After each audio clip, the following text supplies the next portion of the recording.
বছৰ আপোনালোকে 10 বছৰ পদুম ফুলৰ চৰকাৰ দেখিলে অহা বছৰ যদি আমাৰ কংগ্ৰেছৰ নেতৃত্ব চৰকাৰ বিচাৰে আপোনালোকে এটা নিৰ্ণায়ক ভূমিকা ল'ব লাগিব আপোনালোকে নিজৰ বিবেক শক্তি ব্যৱহাৰ কৰিব লাগিব আপোনালোকে নিজৰ ল'ৰা ছোৱালী উজ্জ্বল ভৱিষ্যতৰ বাবে চিন্তা কৰিব লাগিব বাগান অঞ্চলৰ খোৱা পানীৰ পৰা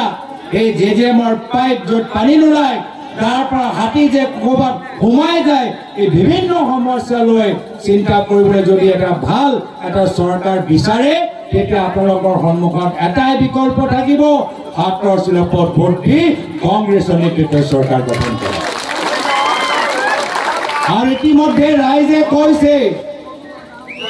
অসমৰ ৰাইজ বিশেষকৈ নৱপ্ৰজন্ম ইতিমধ্যে কৈছে এইবাৰ যুঁজ এখন হ'ব এইবাৰ যুঁজ এখন হ'ব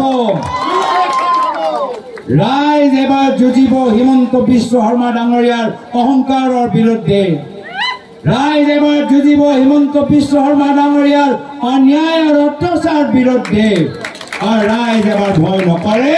যেহেতু ৰাইজৰ লগত কংগ্ৰেছ দল আছে আৰু সেইকাৰণে এতিয়া অসমৰ ৰাইজ বিশেষকৈ নৱপ্ৰজন্মই ক'বলৈ আৰম্ভ কৰিছে এই যুঁজ এখন হ'ব যে এই তাত আৰু এটা লাইন আছে এই লাইনটো কিবা আছিলে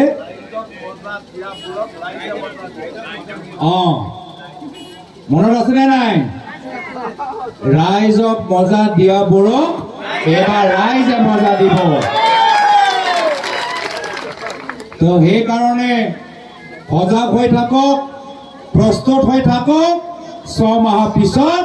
বিজেপিক মজা দিয়া সময়টো তাৰ কাৰণে বাট চাই থাকক এইখিনি কথা কৈ নিজৰ সময় সামৰিছো।